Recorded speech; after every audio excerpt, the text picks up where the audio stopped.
Welcome to Lincoln Park Zoo. We are so happy to have you with us. Today on Stay Tuned to the Zoo, we are going to slow things down a little bit and talk about slow moving animals.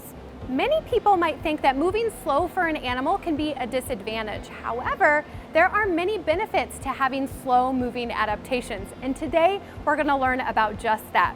We're going to focus on a couple different slow-moving species that are home to the Regenstein Small Mammal Reptile House here at Lincoln Park Zoo. Before we introduce you to those species though, I want you to think in your head of the first animal that comes to mind when you think of a slow-moving animal. Did anyone say sloth?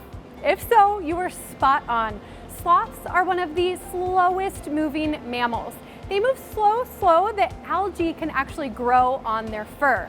This gives them a greenish tint, and it actually helps them camouflage or blend into the tree canopies that they call home.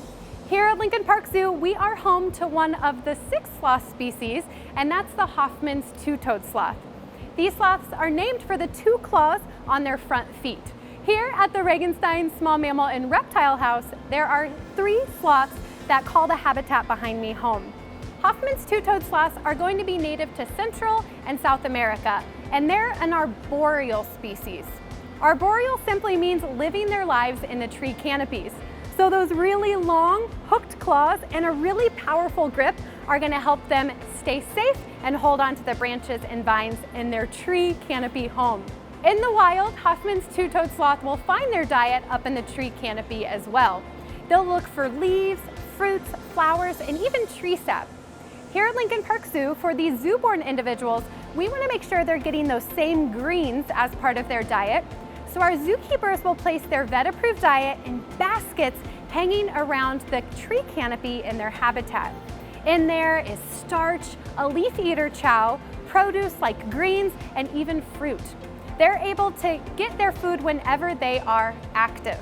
Now for a sloth, that is usually at night. They're a nocturnal species. During the day, sloths are going to be sleeping, and they're going to be sleeping a lot. You and I might sleep for 7 to 8 hours at night, but not for a sloth. They're going to sleep about 15 to 20 hours a day. And when they are active, let's be honest, they're not that active. They are still moving really slowly or laying motionless. Now, for many of you, you might think, why would an animal want to move this slow? And for a sloth, moving slow is really going to help them conserve or save their body energy. This is also important for a sloth because they're not going to be out searching for food super quickly like other animals. So saving that body energy is a really great way to stay safe in the tree canopy. Sloths are well adapted for their tree lifestyle, but down on the ground, they don't move super well. Don't worry though, sloths only come down to the ground once a week to use the bathroom. So their slow metabolism and slow movement are going to help this unique species stay really safe in the treetops. Another famous slow-moving animal are tortoises. Here at Lincoln Park Zoo, we are home to 4 red-footed tortoises. In the Regenstein Small Mammal and Reptile House, they share a sandy space altogether. A lot of people ask questions about what is the difference between a tortoise and a turtle. Well, for our chat today, both are pretty slow moving. The biggest difference is tortoises usually spend most of their lives on land and usually have a nice high domed shell. Turtles usually spend lives near or in the water and have a really flat shell for moving quickly through the water. Although with nature, there's always exceptions. Now back to the red-footed tortoises. They are named for the beautiful reddish coloration on their neck and on their legs. They are a medium-sized tortoise and can weigh about 20 pounds and are about 11 to 13 inches long. That's about as long as a ruler.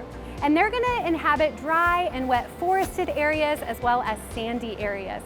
Here at Lincoln Park Zoo, the 4 tortoises share a nice sandy habitat with lots of features to encourage their natural behaviors. Tortoises are usually an herbivore species, which means plant eaters. However, sometimes they'll eat insects and other small invertebrates.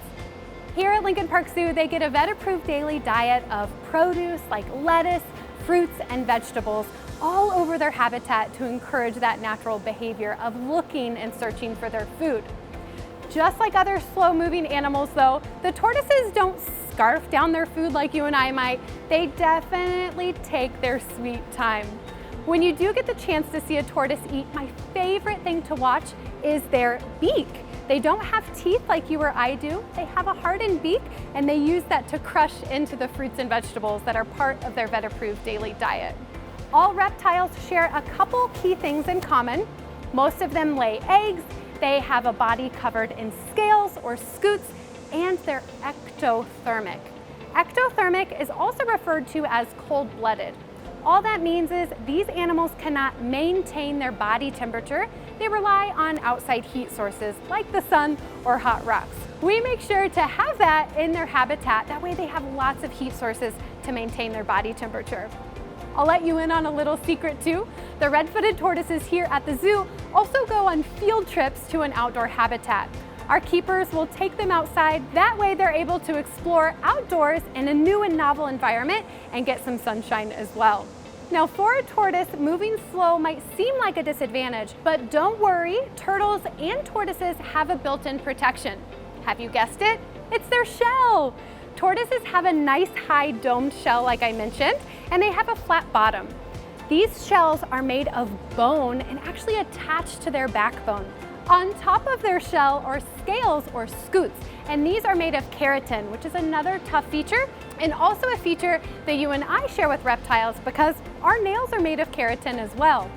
These tough scales and the tough shell are going to help protect turtles and tortoises from anything that might come their way. This, paired with moving slow, are going to keep them nice and safe in their tropical home. I hope you enjoyed learning a little bit more about the sloths and tortoises that call our zoo home and how, for some animals, moving slow is a big benefit. Thank you so much for joining us for our chat here today. We hope you enjoyed learning all about slow and unhurried animals. Whenever I feel busy or rushed, I like to take some time, relax, and practice yoga. I hope you'll try a few moves with me today. First, you're going to want to find a safe, comfortable place to move and stretch. I'm using a yoga mat, but a blanket works just as well. Our very first move is one of my most favorite unhurried animals, the sloth. Sloths are masters at moving slowly, even when going up and down the trees. We're going to pretend that we're a sloth holding onto a tree and enjoying a rest. Start by planting one foot on the ground. My right leg is stronger, so I'm going to start with this one. You'll wrap your other leg around that leg as best you can. Stick your arms out straight in front of you. Cross them over, grasp them, and bring them back towards your chest. Remember, whatever's most comfortable for you. We're going to hold this position for 10 seconds. 1, 2, 3, 4, 5, 6, 7, 8, 9, 10, and release. And for the best practice, if you're up for a challenge, go ahead and do the other leg as well. Next, we're going to move on to an animal that most of us think about when we think of slow-moving animals, turtles and tortoises. Turtles and tortoises have strong, thick shells covering their backs, so there's no need for them to be speedy. For this one, we're going to move down to the ground. You're going to kneel and rest your bottom on your feet. You'll reach your arms straight up to the sky, and then we're going to bend forward at the waist. Go ahead and follow me.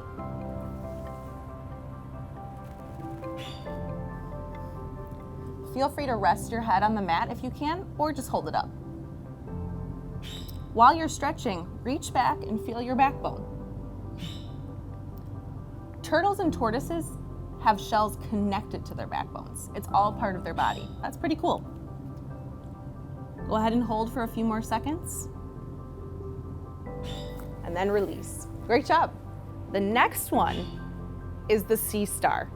We often forget that they're even animals because they move so infrequently. But slow animals can live in the water too. You're gonna stand up for this one and stretch out your legs so that they are shoulder width apart. Give yourself a nice firm plant in the ground. Arms straight out at your side so you look exactly like a sea star. And for a count of 10, we're gonna reach our arms up to the ceiling and back down to our sides. Really feel that stretch in your arms. Ready? 1, 2, 3, 4, 5, 6, 7, 8, 9, 10. Go ahead and relax. Ooh, that was a good one. And our very last move today is one that might surprise you. We're going to sit down on the ground and put our feet together. Can you guess which animal we're going to be? Hopefully you said a butterfly. Even though their wings can move fast, butterflies often float from flower to flower, enjoying the scenery. Monarch butterflies actually travel south every winter to get to warmer weather. And they can travel up to 3,000 miles in just 1 year. All that travel means there's a lot of room for stopping, resting, and relaxing. So let's pretend we're a butterfly relaxing on the breeze. Place your hands on your knees and gently bounce for a count of 10. Remember, it feels good to stretch, but don't do anything that hurts. 1, 2, 3, 4, 5, 6, 7, 8, 9, 10. Great job. Sloths, turtles, tortoises, sea stars, butterflies, those are some of our most favorite unhurried animals. What are some other slow-moving animals that you can think of? And what yoga poses would you do for those animals? Let us know in the comments. We're so glad you joined us for Stay Tuned to the Zoo. Subscribe to our YouTube channel for new episodes every Tuesday and Thursday.